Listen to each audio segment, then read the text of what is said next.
Good morning, dear students. I welcome you all in this English online classes. The topic of today is also the black aeroplane. The second part of two stories about flying.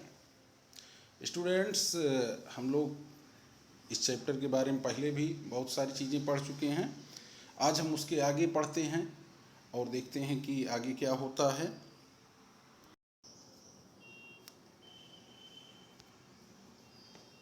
Now there was only enough fuel in the old Dakota's last tank to fly for 5 or 10 minutes more. देखिए, अब जो उसका जहाज था Dakota के आखिरी ईंधन के टैंक में केवल 5 या 10 मिनट तक और उड़ने के लिए ईंधन था. I was starting to feel frightened again. मैंने फिर से डरा हुआ महसूस करना आरंभ कर दिया. But then he started to go down and I followed through the star. और मैंने तूफान के अंदर से उसका पीछा किया और नीचे आ गया. ठीक है, और मैं नीचे आ गया तथा तूफान के अंदर से ही मैंने उसका पीछा किया. किसका पीछा किया? ब्लैक एरोप्लेन का. ठीक है, ब्लैक एरोप्लेन जो कि उसको दिख रहा था सामने, उसका पीछा उसने अपने डाकोटा से करना प्रारंभ किया. Suddenly I came out of the clouds and saw two long straight lines of lights in front of me. अचानक मैं बादलों से निकलकर बाहर आया और मैंने अपने सामने रोशनियों की 2 लंबी कतारें देखी. It was a runway an airport. I was set. I turn to look for my friend in the black aeroplane but the sky was empty. It was a runway. यह हवाई पट्टी थी. It was a runway. Runway means हवाई पट्टी जहाँ से होकर जहाज उड़ता है. An airport एक हवाई अड्डा. Airport means हवाई अड्डा. I was set. I was set. I turned to look for my friend in the black aeroplane but the sky was empty. देखिए, मैं काले जहाज वाले अपने मित्र को देखने के लिए मुड़ा, लेकिन आकाश खाली था, वहाँ कुछ भी नहीं था. There was nothing there. वहाँ कुछ भी नहीं था. The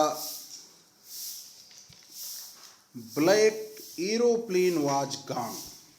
जो काला हवाई जहाज था वो जा चुका था, वो कहीं नजर नहीं आ रहा था. I could not see it anywhere. मैंने उसे कहीं नहीं देखा. I landed and was not sorry to walk away from the old Dakota near the control tower. I landed and was not sorry to walk away from the old Dakota near the control tower. मैंने जहाज को नीचे उतारा. I landed मतलब जहाज को नीचे उतारा. And was not sorry to walk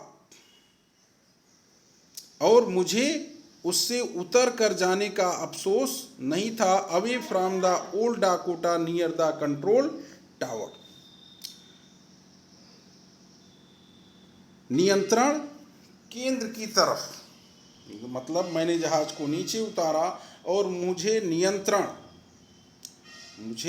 नियंत्रण केंद्र के पास पुराने डाकोटा से उतरकर जाने का अफसोस नहीं था.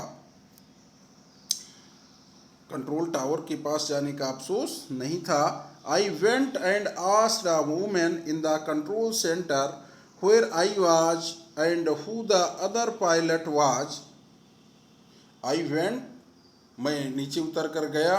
एंड आस्क्ड अ वुमेन और एयरपोर्ट पे जो वुमेन थी इसकी ड्यूटी थी कंट्रोल सेंटर पे, उससे मैंने पूछा कि वेयर आई वाज, मैं कहाँ था, and who the other pilot was, और वो दूसरा पायलट कौन था। आई वॉन्टेड टू से थैंक यू, मैं उसे धन्यवाद कहना चाहता था। She looked at me very strangely, उसने मेरी तरफ आश्चर्यजनक निगाहों से देखा, आश्चर्यचकित होकर के देखा। एंड देन लफ्ट, और उसके बाद वो हंसने लगी। अनदर एरोप्लेन, दूसरा हवाई जहाज,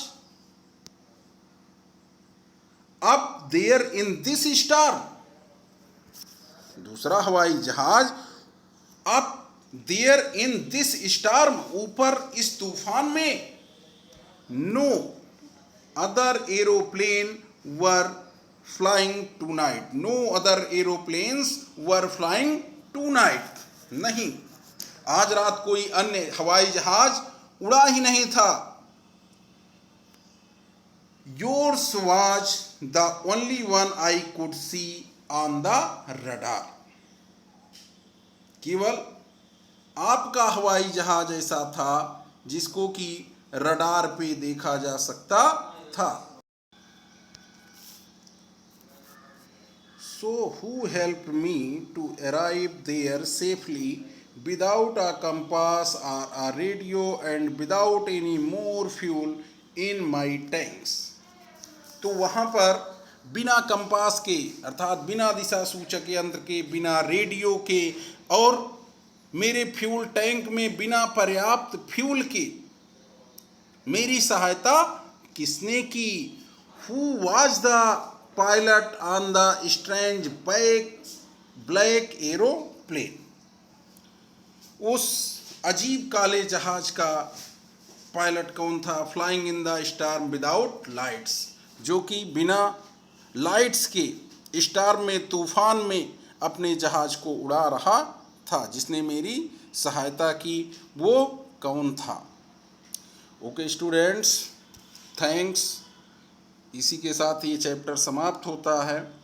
आगे हम लोग कल इसके नोट्स लिखेंगे। थैंक्स।